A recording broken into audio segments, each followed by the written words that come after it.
নমস্কার বন্ধুরা, স্বাদের সাগরে তোমাদের সবাইকে স্বাগত। সিমুই কিন্তু আমাদের সবারই খুব পছন্দের একটা ডেজার্ট আইটেম। তাই আজ তোমাদের সাথে শেয়ার করব খুব সাধারণ লাচ্ছা সিমুইয়ের এক অসাধারণ রেসিপি। তাহলে চলো দেখে নাও এটা কিভাবে বানাবে। আমি এখানে একটা প্লেটের মধ্যে লাচ্ছা সিমুই নিয়ে নিয়েছি। তোমরা যতটা পরিমাণ করবে ততটা নিও। এরপর একটা পাত্রের মধ্যে দুধ নিয়েছি।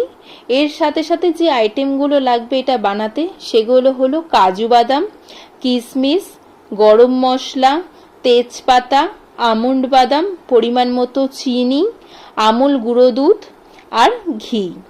এবার আমি গ্যাস জ্বালিয়ে দুধটা গরম করতে বসিয়ে দিলাম। দুধটা একটু গরম হয়ে এলে এর মধ্যে আমরা তেজপাতা আর এলাচ দিয়ে দেবো। আর একদিকে গ্যাসে কড়াই বসিয়ে দেবো। কড়াইটা গরম হয়ে এলে এর মধ্যে পরিমাণ মতো ঘি দিয়ে দেবো। ঘিটা গরম হলে ওর মধ্যে কাজু বাদাম, আমন্ড বাদাম, কিশমিশ দিয়ে দেবো ভাজার জন্য। তারপর গ্যাসের ফ্লেমটাকে লো রেখে এটাকে ভাজবো। এদিকে দেখো দুধটা ফুটতে শুরু হয়েছে। আমি এখানে দেখে নিচ্ছি দুধটা কতটা গাঢ় হয়েছে।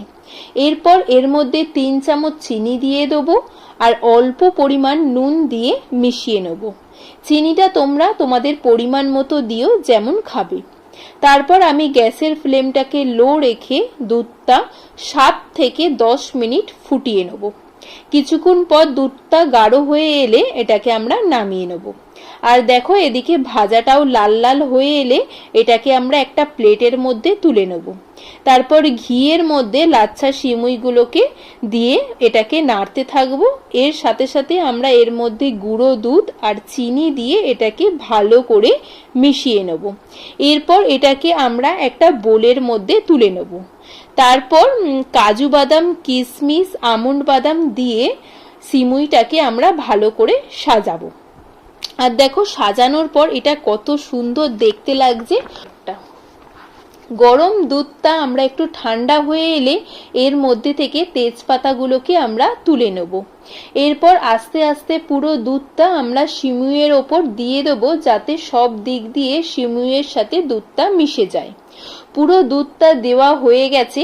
আমি বোলটাকে ঘুরিয়ে ঘুরিয়ে দাঁড়িয়ে নিচ্ছি। এরপর ঢাকনা দিয়ে বোলটাকে কভার করে ফ্রিজে রেখে দেবো 1 থেকে 2 ঘন্টার জন্য। তারপর ফ্রিজ থেকে বার করার পর দেখো দুধটা সিমুইয়ে একদম ভিজে গিয়ে রেডি হয়ে গেছে সার্ভ করার জন্য। উফ, জাস্ট ইয়ামি ইয়ামি দেখতে লাগছে। ছোট থেকে বড় সবাই মুখে লেগে থাকবে একবার যদি এই সিমুইয়ের রেসিপিটা খায়। তাহলে বন্ধুরা অবশ্যই এই রেসিপিটা বাড়িতে করে দেখো আর কমেন্ট করে জানিও কেমন হয়েছে। ভিডিওটাকে তোমরা লাইক করো, শেয়ার করো আর চ্যানেলটাকে কিন্তু অবশ্যই সাবস্ক্রাইব করে দিও।